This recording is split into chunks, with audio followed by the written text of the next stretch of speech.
جس میں سید قمر شاہ صاحب شامل تھے، جاوید خان صاحب شامل تھے، میڈم اسما تھی، شاہ فیصل تھے، اور ایک اور نام تھا مجھے اب یاد نہیں آ رہا وہ اینی ہاؤ، لیکن اس میٹنگ میں شاہ فیصل کے علاوہ باقی احباب تھے۔ وہ میٹنگ کیسی رہی اس کے بارے میں آپ کو سارا کچھ پتا ہے، اور اس کے بعد یہ سلسلہ کمیٹی والا یہ آن ورڈ چل رہا تھا ہمارا۔ ابھی کل جو میٹنگ ہوئی اس میں انفیکٹ جو بلایا گیا تھا وہ 3 احباب کو بلایا گیا تھا، سید قمر زیدی صاحب کو، جاوید خان صاحب کو، اور خالد فاروق صاحب کو۔ یہ وہ 3 احباب ہیں کہ جنہوں نے ڈفرینٹ گروپس میں ایک اپنی حد تک جو وہ ایک رول پلے کر سکتے تھے انہوں نے کیا۔ مقصد ان کا بھی 5 لاکھ خاندان تھا، مقصد ہمارا بھی 5 لاکھ خاندان تھا، مقصد سیف الرحمان خان نیازی کا بھی 5 لاکھ کا ہی تھا۔ لیکن سید قمر زیدی صاحب چونکہ ان کی طبیعت ٹھیک نہیں ہے، اللہ تعالیٰ ان کو صحت دے، وہ تشریف نہیں لا سکے۔ جاوید بھائی اور خالد فاروق صاحب یہ تشریف لائے تھے کل کی میٹنگ کے حوالے سے، اور اب اس پہ جو تبصرے ہو رہے ہیں میں فرسٹ آف آل تو ذرا اس پہ روشنی ڈالنا چاہوں گا۔ مختلف گروپس میں تصویریں شیئر ہوئیں، جی کھانا کھایا جا رہا ہے، جی ہمارے پیسوں سے کھانا کھایا جا رہا ہے، اور بڑی بڑی باتیں ہوئی کہ جی کھانے پہ بک جاتے ہیں لوگ تو فلانا ہوتا ہے تو ٹیرا ہوتا ہے۔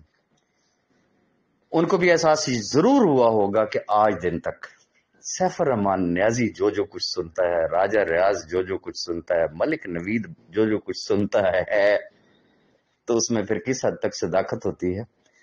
اور ان تمام تبصروں نے ان کی بھی آنکھیں کھولی کہ ہمارا کس مخلوق سے پالا ہے۔ یہ وہ لوگ ہیں کہ جن کو نہ مل رہا ہو تو اس وقت ناخوش ہیں ہی ہیں، اور جب کچھ ملنے کا وقت ہے تو اس وقت بھی ناشکرے ہی رہیں گے۔ تو خیر میں گزارش صرف اتنی کرنا چاہوں گا۔ اور وہاں پہ پھر ایک اور چیز بھی ہوئی کل کی میٹنگ کے حوالے سے، اور میں یہ چیز اس لیے یہاں پہ شیئر کرنا چاہتا ہوں کہ آپ احباب کو بھی پتا ہونا چاہیے اور آن ورڈز آنے والے وقت میں کہ ڈسپلن کیوں ضروری ہوتا ہے۔ پاسٹ میں کیا ہوا؟ دیکھیں سیف بھائی جیسا جیل سے باہر آئے تھے تو میرا ان سے پہلا کوشچن یہی تھا کہ کیا سیکھ کے آئے ہیں؟ انہوں نے کہا جی آپ دیکھتے جانا، پریکٹیکلی دیکھتے جانا میں کیا سیکھ کے آیا ہوں۔ اس سے پہلے پاسٹ میں ہوتا کیا تھا کہ کوئی بھی میٹنگ کال کی جاتی تھی، لیٹس سپوز کہ اس میں بلایا گیا 10 لوگوں کو کہ بھائی صرف یہ 10 لوگ ہی آئیں گے، بہت امپورٹنٹ چیز آپ لوگوں کے ساتھ ڈسکس کرنے والی ہے۔ اب 10 کی بجائے وہاں پہ ارینجمنٹ 10 کے ہیں، پہنچ گیا 50 بندہ۔ اب 50 بندہ وہ ہے کہ جن کے بارے میں صاحب بھائی کو بھی نہیں پتا، ملک نوید کو بھی نہیں پتا، کسی اور کو بھی نہیں پتا کہ یار ان کے سامنے یہ کرنے والی بات ہے بھی صحیح ہے کہ نہیں ہے۔ لہٰذا وہ میٹنگ کے اغراض و مقاصد ہی ختم ہو جاتے تھے، ایون کہ وہ پورا کا پورا ایجنڈا ہی وائنڈ اپ کر کے کوئی نئی چیز ڈسکس کر کے تو بس ان کے سامنے ان کو گھروں کو بھیج دیا جاتا تھا۔ لیکن اب ایسا نہیں ہوتا۔ طے یہ ہوا تھا کہ یہ 3 دوست تشریف لائیں گے، ان کے علاوہ کوئی اور شخص اس میٹنگ میں موجود نہیں ہوگا۔ خالد بھائی کے ساتھ کچھ دوست تشریف لائے تھے خانے وال سے، جاوید بھائی کے ساتھ بھی تشریف لائے تھے بنو سے، پھر کچھ لاہور کے ساتھی ان کے ساتھ شامل ہوئے، اور جو بات ہو رہی ہے تھوڑا سا گرما گرمی والی کہ میٹنگ میں گرما گرمی بھی ہوئی، تو اس کا اصل بیک گراؤنڈ یہ تھا کہ جو احباب ساتھ آئے تھے، جو ہم نے ایک بات کی تھی، ہم نے ایک ہی بات کی کہ میٹنگ اگر ہوگی تو وہ صرف ان 3 لوگوں کے ساتھ ہوگی، اس میٹنگ میں کوئی اور چوتھا شخص شامل نہیں ہوگا۔ یہ ان کی مہربانی کہ انہوں نے اس چیز پہ کمپرومائز کیا، انہوں نے کہا جی ٹھیک ہے وہ لوگ نہیں ہوں گے۔ لیکن جب جاوید بھائی میٹنگ میں بیٹھے ہوئے تھے تو ان کو بار بار کال آ رہی تھی اور احباب ان کے ساتھ ناراض ہو رہے تھے، تو مجھے محسوس ہو گیا تھا کہ جاوید بھائی جو ہیں وہ اس وقت جو ہیٹ اپ ہو رہے ہیں اس کی بیسک بیک گراؤنڈ یہ ہے کہ ظاہر سی بات ہے کہ ایک شخص کو فیل ہوتا ہے کہ یار دوست میرے ساتھ بڑی دور سے آئے ہیں، میں میٹنگ کے اندر بیٹھا ہوں، وہ میٹنگ کے اندر شامل نہیں ہیں، تو وہ obviously کہ اس وقت وہ ہیٹ اپ ہوئے، اور ایون کہ ایک سٹیج ایسی بھی آئی کہ انہوں نے واک آؤٹ کیا، تلخی بھی ہوئی۔ لیکن پھر ہوا یہ کہ جیسے ہی نماز کا وقت ہوا انہوں نے وضو کیا, نماز پڑھی. انہوں نے نماز پڑھی اور میں نے رب کے حضور دعا کی کہ اے اللہ, یہ 5 لاکھ خاندانوں کے لیے ہم اکٹھے ہوئے ہیں, تو آج کسی ہمیں بہتر فیصلے پہ پہنچنے کی توفیق بخش. اور اللہ تعالیٰ نے میری وہ دعا قبول کی. اور جیسے ہی نماز کے بعد ہم دوبارہ بیٹھے, اس وقت لاجک پہ بات ہوئی, گراؤنڈ ریئلٹیز پہ بات ہوئی کہ دیز آر دا فیکٹس. میں یہاں پہ ایک چیز اور بھی واضح کر دوں, خالد بھائی اور جاوید بھائی یہ بڑے ہوم ورک کے ساتھ آئے تھے. ایک طویل فہرست تھی ان کی, طویل فہرست سوالات کی. یہ کیسے ہے, یہ کیسے ہے, یہ کیسے ہے, یہ کیسے ہے. تمام سوالات ڈسکس ہوئے, بڑی سیر حاصل, پھر اس کے اوپر بحث ہوئی لاجیکلی.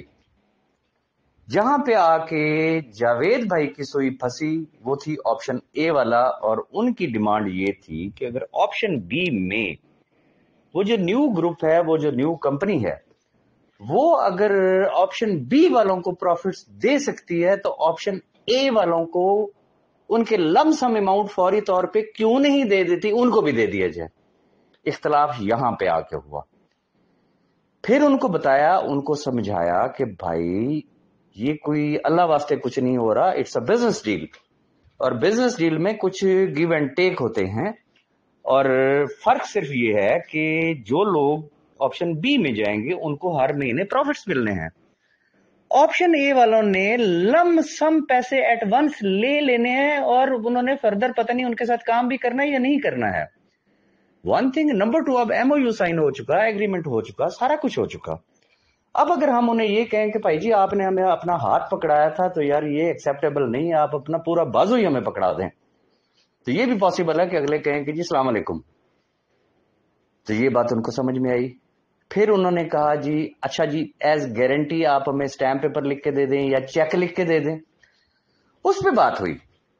وہ کیا بات گفتگو ہوئی, ان کا یہ تھا کہ جی آپ ہمیں چیک دے دیں, جن جن لوگوں کے لیے ہم کہیں گے جی ان کا اتنا اماؤنٹ ہے, ایک سنگل چیک دے دیا جائے. اس پہ جو صاحب بھائی کا جواب تھا وہ یہ تھا کہ جی اگر آپ اس طریقے کا چیک لینا چاہتے ہیں تو کوئی پتہ نہیں, اکاؤنٹ تو ہو سکتا ہے مہینے بعد کھل جائے, ہو سکتا ہے 15 دن بعد کھل جائے, ہو سکتا ہے 2 مہینے بعد کھل جائے, لیکن یہ پاکستان ہے, یہ عدالتی نظام ہے, میں اس طرح سے چیک نہیں دوں گا. اگر چیک لینا تو پھر سیدھی سی بات ہے 6 مہینے کا چیک لے لیں, لیکن 6 مہینے کا یہ مطلب نہیں ہوگا کہ پیسے 6 مہینے کے بعد ملیں گے. 6 مہینے کے چیک کا مطلب یہ ہوگا کہ کل اکاؤنٹ کھل جاتے ہیں تو کل ہی پیسے لے لیجئے گا, لیکن چیک کی جو ڈیٹ ڈالی جائے گی وہ 6 مہینے کے بعد کی ڈالی جائے گی. کہ ریزن کوئی دیر سویر اگر خدا نہ کرے اگر کہیں پہ ہو جاتی ہے تو ایسی صورت میں آپ کو پتہ ہی ہے کہ لوگ کیا کرتے ہیں. ہم تو اس کو اس تناظر سے بھی دیکھتے ہیں کہ ہو سکتا ہے لوگ اس چکر میں ہوں کہ چلیں آلریڈی پھنسے ہوئے ہیں, ان سے چیک لے لیں, کوئی ڈس آنر ہو گئے تو ہم نئے کیسز کروا دیں گے. تو وہ سیفٹی پرپز کے لیے یہ بات جاوید بھائی کو سمجھ آئی. پھر ہم نے یہ بھی آپشن ان کو دی کہ چلیں آپ بغیر ڈیٹ کے چیک لے لیں, لیکن اس چیک کے اوپر یہ لکھا جائے گا کہ subject to opening of bank accounts from NAB court. بات وہیں پہ آتی, کان ادھر سے پکڑ لیں یا ادھر سے پکڑ لیں کہ جب نیب سے بینک اکاؤنٹس اوپن ہوں گے تو تب جا کے تو وہ چیکس جو ہے وہ آنر ہوں گے. تو یہ بات بھی ان کو سمجھ میں آ گئی. پھر جو سب سے امپورٹنٹ جو چیز تھا, اور یہ obviously بہت سارے احباب کی ڈیمانڈ بھی تھی, کہ سیف بھائی اس کے اوپر بات کریں کہ جس نیو سیٹ اپ میں جا رہے ہیں. ابھی تک تو ہم نے ملک نویز صاحب کے منہ سے بات سنی, راجہ ریاض کے منہ سے بات سنی, لیکن صاحب بھائی کے منہ سے بات نہیں سنی کہ وہ کس طرح سے 2 طرفہ گارنٹر ہوں گے. یہ ایک مین کوشچن تھا جو کہ خالد جاوید چودھری صاحب نے اٹھایا. انہوں نے کہا جی چاہے وہ آپشن اے ہے یا آپشن بی ہے, بتائیں یہ جو 36 مہینوں کی بات ہو رہی ہے کیا واقعی یہ 36 مہینے ملیں گے؟ تو اس کے رسپانس میں صاحب بھائی نے جواب دیا تھا کہ آپ 36 مہینوں کی بات کر رہے ہیں, میں آپ کو 72 مہینوں کی گارنٹی دیتا ہوں. کس طرح سے؟ جیسے ہی بینک اکاؤنٹس اوپن ہوں گے, صاحب بھائی اس کمپنی کو جن جن لوگوں کی انہوں نے لائبلٹی لی ہوئی ہے ان کی پیمنٹس ان کو ادا کریں گے, ان کا شکریہ ادا کریں گے. یہ ایک گارنٹی ہے. دوسری گارنٹی کیا ہے؟ بی فار یو فیملی, جب تک ان کے یہ تمام میٹرز کلیئر نہیں ہوتے, خدا نہ کرے وہ کوئی کمپنی اونچ نیچ کرتی ہے, پھر بھی سیف بھائی ہی اس لائبلٹی کے ذمہ دار ہوں گے. اب بیچ میں بہت سارے جو 1.5 سیانے ہیں نا, وہ کہتے ہیں کہ جی سیف بھائی کے تو نیب میں کیسز چل رہے ہیں, وہ کس طریقے سے گارنٹی کر سکتے ہیں؟ دنیا کا کون سا ایسا قانون ہے کہ فرض کیا آپ مقروض ہیں, آپ کی جگہ ایک تیسرا بندہ کہتا ہے اوکے یار جب تک اس کے بینک اکاؤنٹس نہیں اوپن ہوتے میں آپ کو دیتا ہوں, تو کہاں پہ قانون کی خلاف ورزی ہو رہی ہے؟ پیسہ پاکستان میں ہی آنا ہے, پاکستانیوں کے پاس ہی آنا ہے. تو خیر یہ وہ چیز تھی جس کے اوپر, اور پھر بے شمار سوالات تھے, چونکہ جیسا کہ میں نے آپ کو بتایا بڑی ایک طویل فہرست تھی, اس کے اوپر ڈسکشن ہوئی, اینڈ فائنلی ہم کس نتیجے پہ پہنچے کہ انشاءاللہ ہم تمام احباب جو ہے وہ ایک پیج پہ ہیں اور ہم آپشن بی پہ کام کریں گے. اور میرے لیے سب سے بڑی ایک آنر کی بات ہے, میں نے جاوید خان صاحب سے ریکویسٹ کی اور انہوں نے میری بات پہ میرے ساتھ شیک ہینڈ کیا اور میرے ساتھ کمٹمنٹ کی. انہوں نے زبان کی, انہوں نے ورڈز دیے کہ انشاءاللہ آپشن بی میں وہ انشاءاللہ ہمارے ساتھ ہوں گے. لیکن ساتھ وہی موقف ہے ہمارا کہ جس نے آپشن اے میں جانا ہے وہ آپشن اے میں جائے, جس نے آپشن بی میں جانا ہے وہ آپشن بی میں جائے. کوئی کسی کے اوپر پابندی والی بات نہیں ہے. آپشن اے والوں کو اس وقت ادائیگیاں ہوں گی جس وقت بینک اکاؤنٹس اوپن ہوں گے. آپشن بی والے انشاءاللہ 30 تاریخ سے معاملات آپ کے سامنے آنا شروع ہو جائیں گے, اور انشاءاللہ جیسے جیسے احباب ادھر شفٹ ہوتے جائیں گے ان کے پروفٹس شروع ہو جائیں گے, اور ہر مہینے ان کو ان کے پروفٹس ملنا شروع ہو جائیں گے, لوگوں کے گھروں کے چولہے جلنا شروع ہو جائیں گے. اور میں یقین سے کہہ سکتا ہوں کہ جب یہ دعاؤں کی ریشو انکریز ہوگی تو پھر پتہ نہیں رب تعالیٰ کیا کہاں سے کہاں ان 5 لاکھ خاندانوں کو پہنچائے گا, سیف الرحمان خان نیازی صاحب کو پہنچائے گا. میں آج صرف ان تمام احباب جن کا میں نے نام لیا, جن کا میں نے ذکر کیا, میں ان سب کا بے حد مشکور ہوں, نہ صرف میں بلکہ ملک نوید صاحب.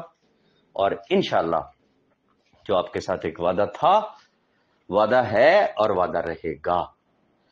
انشاءاللہ کبھی آپ کو شرمندہ نہیں ہونے دیں گے, انشاءاللہ کبھی آپ کو لیٹ ڈاؤن نہیں ہونے دیں گے. جھوٹ ذرا تیزی سے دوڑتا ہے لیکن منزل پہ ہمیشہ سچ ہی پہنچا کرتا ہے. تو ہماری نیت نیک تھی اس لیے منزل آسان ہوئی. اب منزل ہمارے سامنے ہے, اور شکر خدا کا یہ ہے کہ تمام احباب جن کا میں نے ذکر کیا ہم سارے کے سارے اب ایک پیج پہ ہیں. جب ایک پیج پہ آ گئے تو وہ تو ایک کہاوت مشہور ہے نا کہ جہاں لڑائی جھگڑا ہو اس گھر کے تو جسے کہتے ہیں نا کنویں بھی خشک ہو جایا کرتے ہیں. تو اب وہ چیز نہیں رہی, سارے کے سارے ایک پیج پہ ہیں. اتحاد اتفاق میں ہمیشہ برکت ہوتی ہے. انشاءاللہ اب صرف خیر اور برکت ہوگی. ہر آنے والا دن جو ہے انشاءاللہ ہمیں اچھی سے اچھی خوشخبری سنائے گا, خوشیاں ہوں گی, خوشحالیاں ہوں گی, اور آپ کی دعائیں ہوں گی. اپنی دعاؤں میں یاد رکھیے گا. مزید انشاءاللہ بہت جلد آپ کو ایک بمپر نیوز بھی انشاءاللہ دینی ہے, لیکن اس پہ ذرا تھوڑا سا کام کمپلیٹ ہو جائے تو پھر انشاءاللہ میں اس کو شیئر کروں گا. دعاؤں میں یاد رکھیے گا. Thank you very much.